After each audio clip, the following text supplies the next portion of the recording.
Obrigado. Seu nome é minha arma quando a esquerdinha ataca o PDT. O partido de Abdias Nascimento. Sou do PDT da Bahia. Já falei com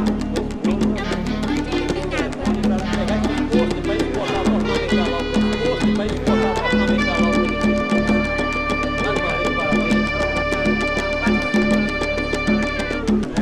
parabéns.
Ó Exu Yangui, príncipe do universo e último a nascer.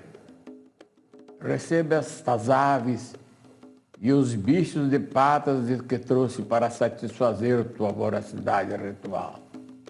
Fume desses charutos vindos da africana Bahia.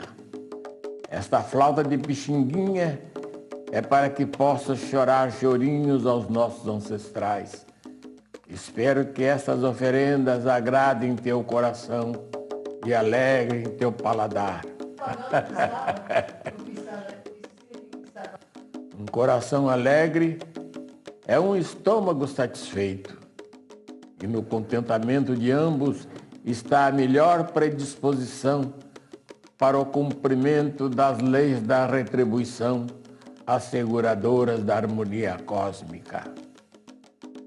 Invocando essas leis, imploro-te, Exu, plantares na minha boca o teu axé verbal, restituindo-me a língua que era minha e me roubaram. Monta-me no axé das palavras, prenhas no teu fundamento dinâmico, e cavalgarei o infinito sobrenatural do Orum.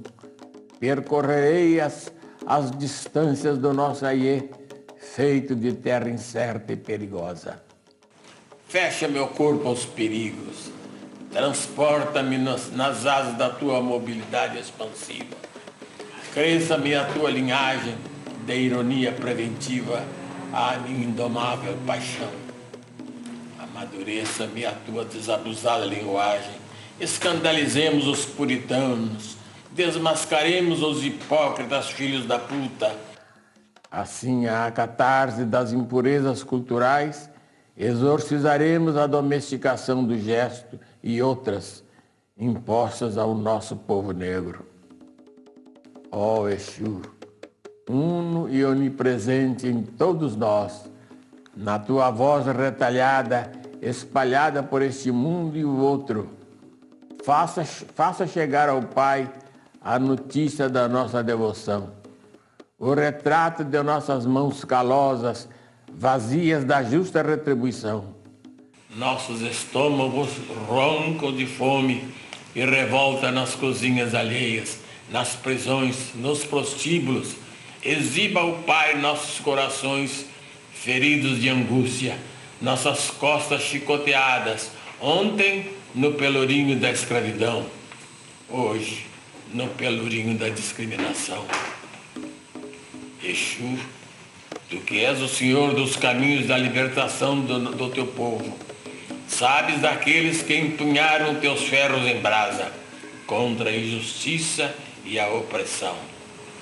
Zumbi, Luísa Maim, Luiz Gama, Cosme, Isidoro, João Cândido, sabes que em cada coração de negro há um quilombo pulsando, em cada barraco outro palmares crepita os fogos de Xangô, iluminando nossa luta atual e passada.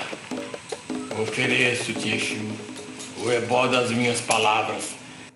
Neste padê que te consagra, não eu, porém os meus e teus irmãos e irmãs em Olorum, nosso Pai que está no Orum. Laroye, Laroye. Salve, Exu.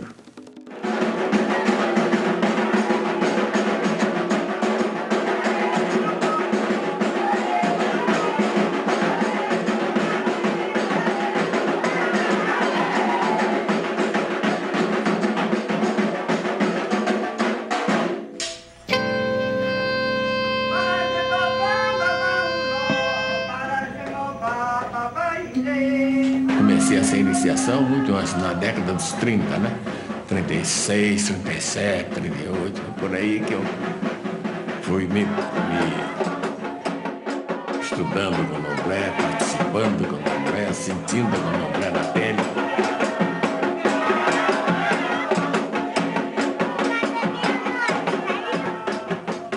Eu fui inspirado por, não sei se pelos anjos ou pelo demônio, para ser um frade. Eu queria ser um frade, ajudar aí o pessoal do morro. E tentei. Primeiro eu escrevi uma longa carta para o arcebispo de São Paulo. Ele não deu bola para a minha carta, né? Nunca me respondeu. Quando eu mudei para o Rio, eu fiz a tentativa, junto com os franciscanos, junto com os dominicanos, foi nessas 2 ou 3 ordens religiosas. Todos eles recusaram a minha entrada como para ser sacerdote. Queriam que eu fosse irmão leigo. Quer dizer, eles estavam precisando de empregado, de escravo, né? Assim que eu não aceitei. Não quis saber desse negócio, não. Eu comecei também a fazer uma reflexão sobre o que as ordens religiosas fizeram aqui no Brasil. Contra os índios, contra a própria população mais pobre e tudo. Então eu estava me afastando, mas é claro que tinha que haver uma coisa para substituir, porque isso era parte do meu mundo interior, etc. Eu comecei a frequentar com o Rodrigues Alves os terreiros. Ele era uma pessoa do Espírito Santo e que foi para São Paulo na Revolução de 32. E veio para o Rio morar em Caxias. Em Caxias era a sede, era a Roma do candomblé, né? Era a Roma das religiões afro-brasileiras. Também em Caxias morava o poeta Solano Trindade, que está aí pregado na parede.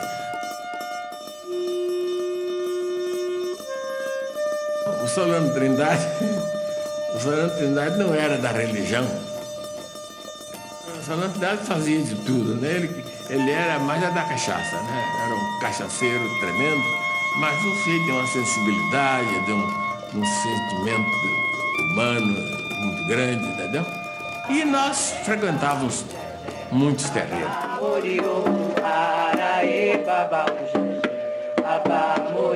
fui encontrar com a metafísica do meu povo, fui encontrar com o verdadeiro berço da arte do Brasil, que são os rituais do candomblé e da adoração aos orixás.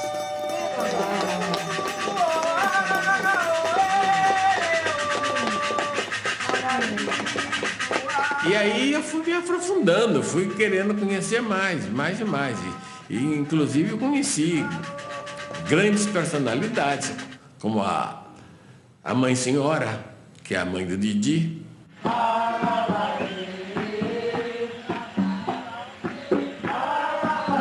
Numa noite lá qualquer, o Rodrigues Alves, que estava comigo, recebeu o santo, e ele não era nada, não era praticante, não era nada, assim que foi um negócio assim muito inesperado.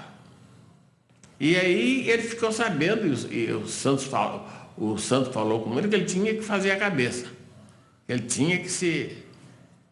E o Rodrigues Alves então acabou fazendo a iniciação, etc., e ficou sendo um sacerdote de Xangô.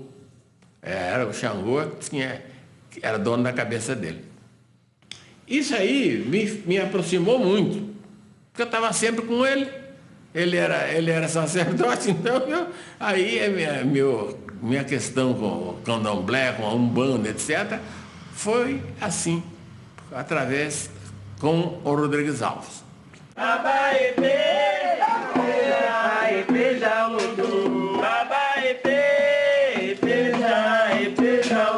Se não fosse a Mãe Senhora que disse, não, a sua missão não é aqui dentro, você não tem que querer ser sacerdote da religião africana.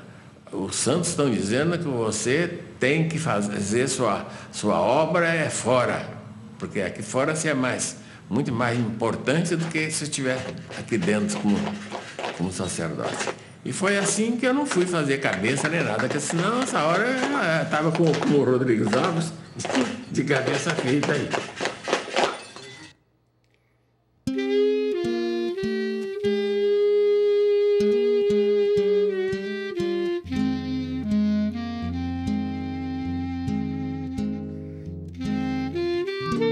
Bem, logo após um incidente dramático de cunho racista com a polícia de São Paulo, pois eu sou do interior do estado de São Paulo, de Franca, eu resolvi me transferir para o Rio de Janeiro.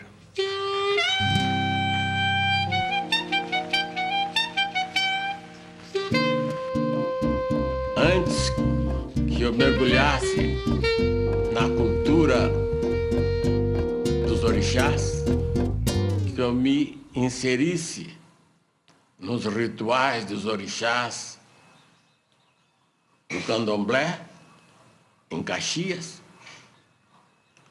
eu tive esse estágio maravilhoso na Mangueira.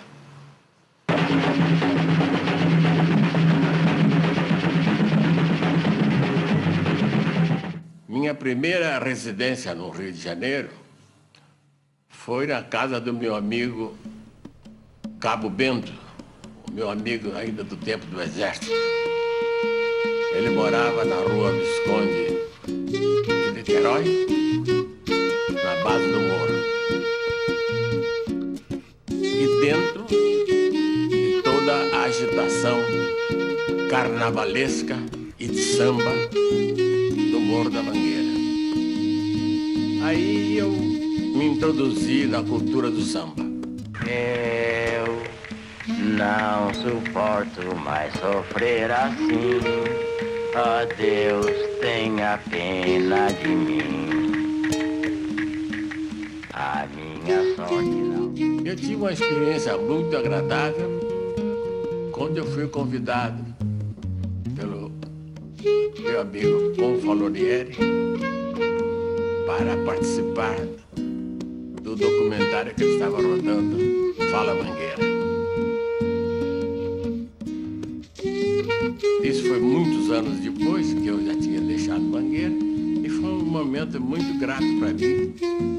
Ouvir as vozes da mangueira, ver o riso da mangueira, ver irradiante as caras das crianças da mangueira.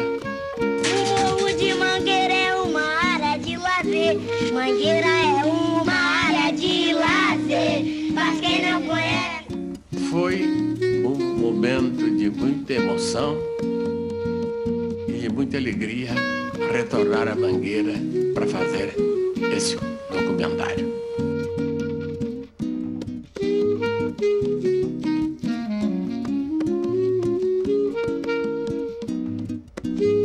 Não que a Mangueira reproduzisse essas músicas, mas eu me lembrava da minha infância em Franca, onde meu pai também, ao violão e na companhia dos seus companheiros de serenata, eu ouvia as músicas românticas, as valsinhas de esquina.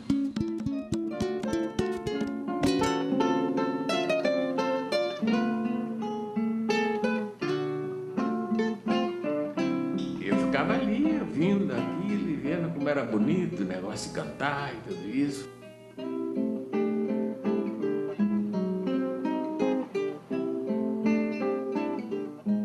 O meu pai tocava, teve um tempo que ele tocava na orquestrinha do cinema, né?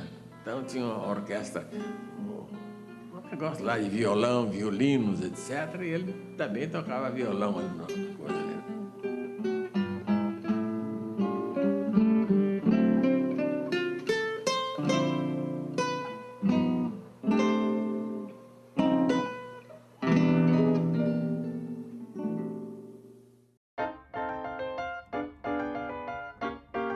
Lá eu fazia a exibição naquela lanterna mágica, naquela coisa que a gente botava uma luzinha atrás e botava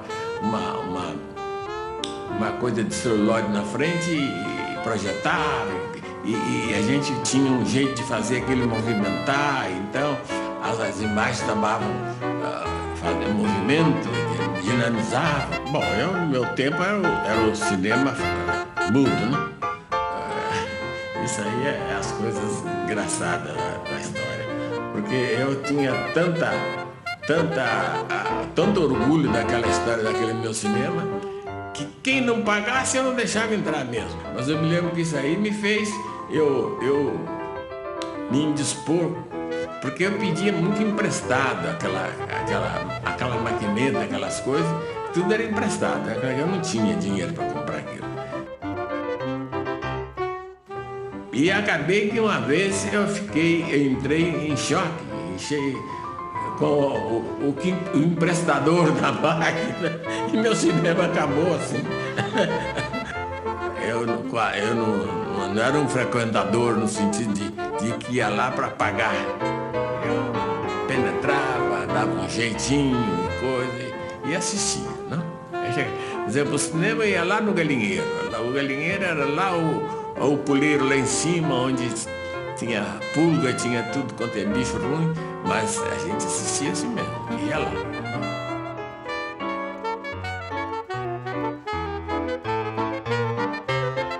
Eu entrava ali para sessões de cinema, por exemplo, no Odeon, eu me lembro que nós subíamos nos andares de cima, lá tinha mais do que um andar, e nós jogávamos os folhetos lá para baixo, etc., né?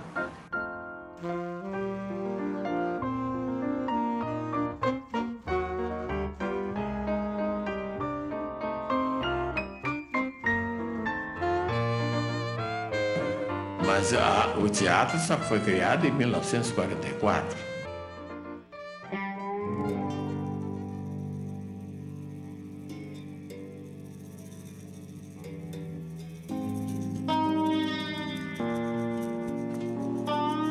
Até que chegou o momento de eu embarcar para a maior aventura da minha vida, que foi a viagem da Santa Irmandad Orquídea.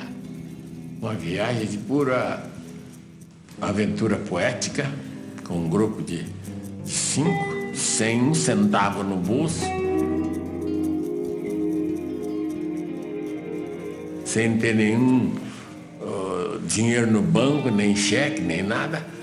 Passagens conseguidas através de uns amigos aí da companhia que tinha aqueles barcos aqueles Itas do Norte. Era um grupo onde tinha Geraldo Melo Mourão, que ficou aqui no Brasil, o Raul Yang, argentino, o Efraim Tomás Bó, argentino, e Godofredo Tito Iommi, argentino, e Abdias Nascimento, brasileiro, e Napoleão Lopes Filho, brasileiro. Primeiro, jogamos no mapa uma moeda, ver para onde a gente ia. E primeiro a moeda estava dando lá aquelas ilhas da Espanha, que agora me esqueço o nome. Isso, Mallorca, exatamente. Mas aqui era muito difícil, que era já na guerra, né? Então era difícil o negócio de ir para a Europa. Então jogamos a moeda outra vez. Aí deu Amazonas, né?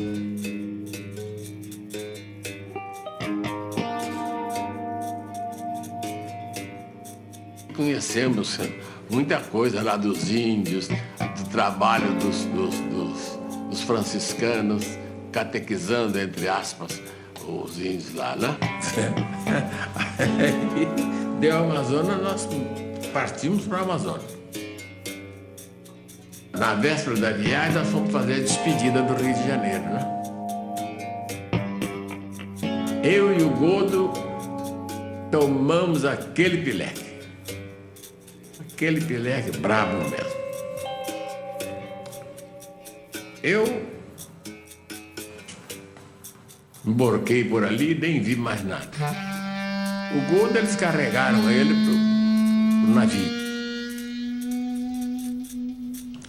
Quando eu me dei por conta de mim, o navio já tinha ido embora.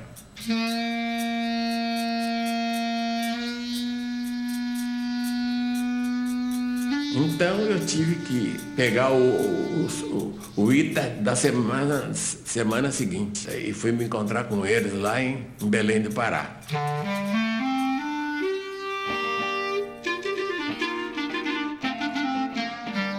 E dali partimos pelo rio Caiali, fomos até a base da Cordilheira dos Andes. Aí tivemos que telegrafar e comunicar lá com o presidente do Peru, o presidente Prado, e ele mandou um avião. Ele mandou um avião nos buscar. Então nós saímos, aí pudemos transpor a cordilheira, até que chegamos no alto da cordilheira, aí já tinha automóvel, etc, etc, e chegamos em Lima. Eu fui para a Universidade Maior de São Marcos, que é a mais antiga das Américas, a universidade onde eu fiz uma série de palestras sobre economia. Eu estava acabando de sair da faculdade de economia, estava cheio de economia na cabeça, assim que... Mas ali eu assisti o Imperador Jones, no teatro de lá. Naquele momento eu já comecei a imaginar como eu faria o Imperador Jones, não do jeito que eu vi lá, mas de outra maneira, porque afinal de contas aquele lá era um Imperador Jones feito por brancos pintados de preto, né? Agora tinha que fazer um Imperador Jones negro mesmo, como era ele no original da peça de Eugênio O'Neill. Foi aí que deu o meu estalo. Falei, bom, eu nunca pude fazer teatro no Brasil, agora eu vou fazer. Aquilo que eu não podia fazer lá no palco da escola elementar que eu frequentava, e lá havia sempre uns shows de fim de ano, mas negro não entrava, né? Assim que criança negra não eram excluídas dessas festividades.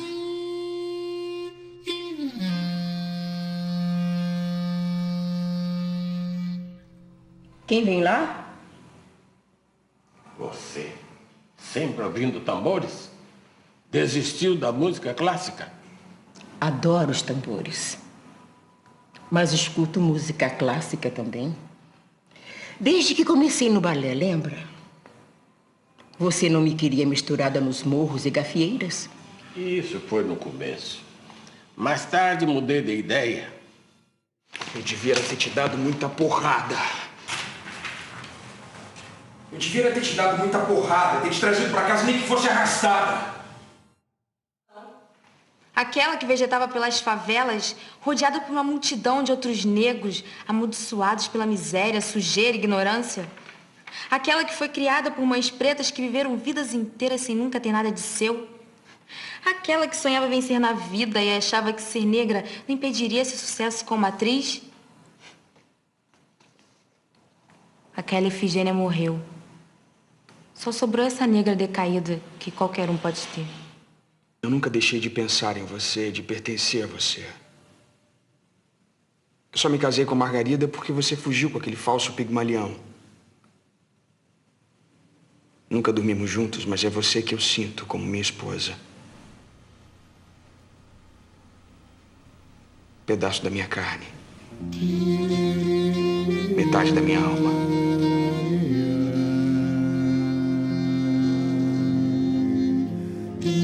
Para mim ela foi isso. Ela foi a negra mais linda que tinha aqui nesse país. Aqui era Lé. Assim que foi muito importante, que eu estava exatamente no clímax do discurso sobre a negritude. Né? Um elemento fundamental da negritude é a beleza negra. É bonita para amor, coisas assim. E ela vinha exatamente preencher isso aí com a presença dela. E depois o talento dramático que ela logo revelou, logo na primeira produção nossa que ela participou, que foi a Rapsódia Negra, que foi um espetáculo que eu escrevi, dirigi, mas não interpretei nada.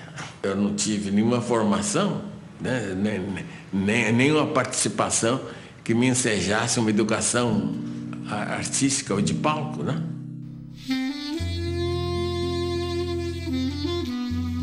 Meu pai participava disso lá em casa, então ficava uma fábrica de barba, eles pegavam aquelas pitas, folhas de pitas, assim, e batia, tirava todo o caldo da pita, né, e ficava aquela coisa, realmente aquela coisa, e faziam barbas, cabeleiras e tudo isso, né? Assim que meu pai era meio artista, né, nesse sentido, porque ele participava dessas coisas todas. Aliás, essas festividades se passavam perto da minha casa. Lá em casa tinha o Largo das Cavalhadas, né, ali perto da minha casa. Então ali é que acontecia.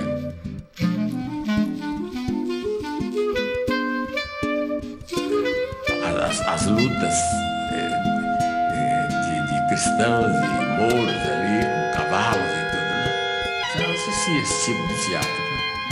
Era um teatro, assim, coletivo e popular, assim. O outro elemento teatral que também eu me lembro até hoje era que no cinema, de vez em quando, ia lá um artista aqui do Rio de Janeiro, chamado Batista Júnior, pai das Batistas, a Dircinha, aquelas várias cantoras, são três pelo menos famosas, né? O Batista Júnior fazia um diálogo com um boneco, né? O boneco falava, aquilo para mim era uma coisa fantástica, né?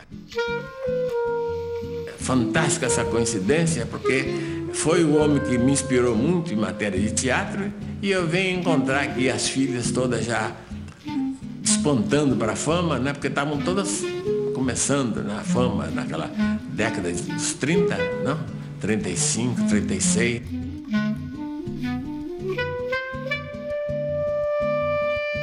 Mas um momento culminante, que esse ficou gravado para sempre na minha memória, na minha lembrança, é o dia do encontro, da procissão do encontro.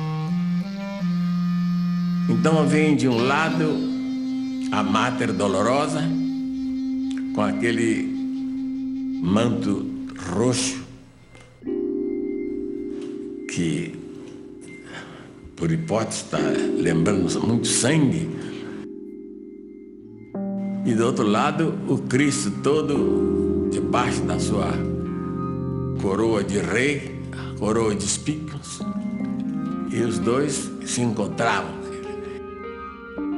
Eu me lembro, até hoje, quando faço teatro, ou quando eu pinto, daquelas cores da Semana Santa.